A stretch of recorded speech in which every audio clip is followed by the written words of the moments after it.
Once you have downloaded Zotero standalone and installed the Zotero connector button in the browser of your choice, in my case Chrome, you're ready to begin collecting citations. Start by making sure Zotero standalone is open and then begin your search for an article by using your browser as you would while performing research. Here, I found an article, Cultural Humility in Libraries, on the topic of organization culture. If I want to add this item to Zotero standalone, I'll click on the Zotero connector button in my browser's toolbar. Because I'm looking at a journal article, the Zotero connector button is an icon that looks like a piece of paper with lines on it. Keep in mind that the Zotero connector button will change in appearance depending upon item type. For example, we have a webcam icon for this YouTube video, a book icon for this book, and a web page icon for this website. Now, back to our journal article. I will click on the icon in my browser toolbar, and then a preview pops up.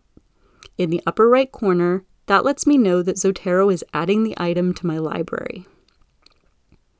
In addition to the citation, Zotero has also grabbed a full-text PDF. If the Caltech library has access to a particular database or journal, Zotero can include PDFs when you collect citations. Zotero also captures free open access PDFs. Now, if I go back to my library, I see both the citation and PDF are here.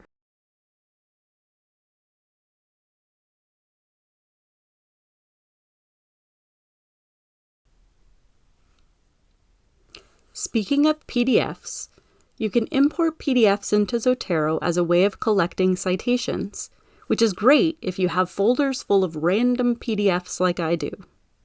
So sometimes when I start researching a topic online, I end up downloading a bunch of PDFs to read later. Here I have 10-rules.pdf, 89.full.pdf, and 531267.pdf.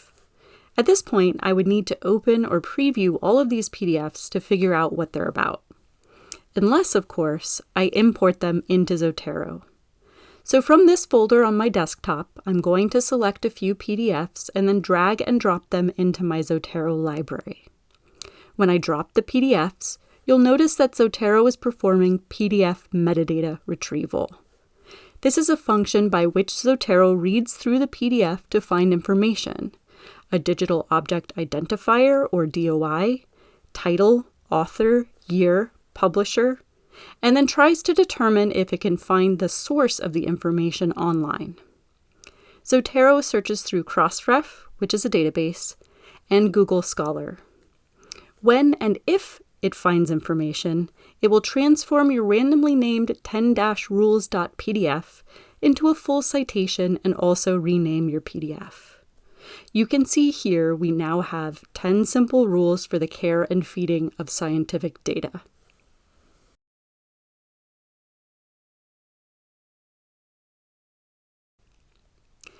You may remember from the previous section that I used the phrase Digital Object Identifier, or DOI.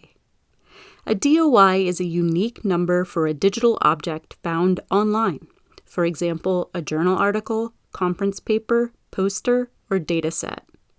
Books also have unique numbers known as ISBNs, or International Standard Book Numbers.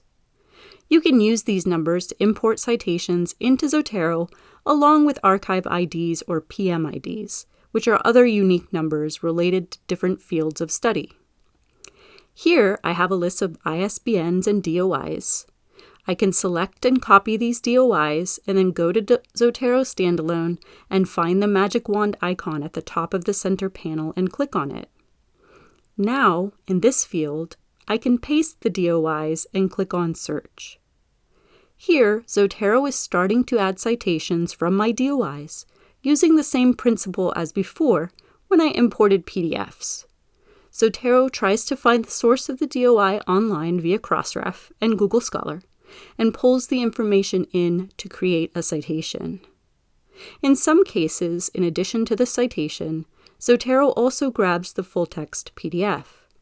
If the library has access to a particular database or journal, Zotero can include PDFs when you collect using DOIs. Zotero also captures free open access PDFs.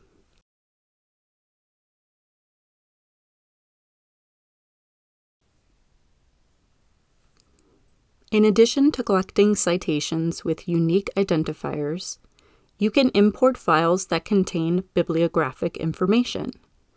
These files typically end in .bib, .ris, .rdf, or if you have a .txt file that is formatted like a bibliographic file, you can import that as well.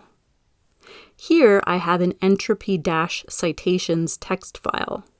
When I open it, you can see it's formatted like a bibliographic file, which means when I import it, Zotero will recognize the individual citations. Once you have Zotero standalone open, go to File, and then Import. Zotero will ask where do you want to import from. Choose a file, BibTeX, RIS, Zotero RDF, etc., and click Next. Locate your file, select it, and click Open. Zotero will then ask you to choose some import options. The first option, which is selected by default, is place imported collections and items into a new collection. A collection in Zotero Standalone refers to a folder into which you can move citations. It's a quick way to get organized, and I'll talk more about it later. I usually keep this box checked so I can track what I've imported. Zotero will also ask about file handling. If the file you're importing is connected to full-text PDFs, then you'll want to go with the default Copy Files to the Zotero Storage folder. That way, if you delete the files from their original location later, you'll still have access to them through Zotero. Once you have your options set, click Next. When the import is complete, I'll click Finish, and Zotero has added the citations from my imported file to a new collection or folder that has the same name as the original file. In my case, my new collection is called Entropy-Citations.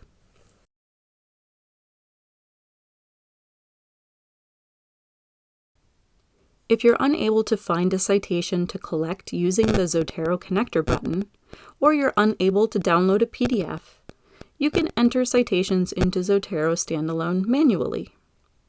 From within Zotero Standalone, select the green circle with the plus sign from the top left of the center panel. This will open a drop-down menu from which you can choose the item you would like to add manually. The most common are listed first. But you can also select More, where you will find item types from artwork to video recording. But let's say you would like to include an email exchange with your instructor as a citation. I'll choose Email, and Zotero will open up the right panel in which I can start typing information. I can add the subject, Email with Instructor, and authors, Ray, Melissa, and say Instructor. The abstract isn't necessarily relevant here, but I can add the date of the exchange and any other information I deem important. Keep in mind that entering citations manually can introduce errors in the form of typos. So if you can find a citation online and use a Zotero connector button, that will usually be your best bet.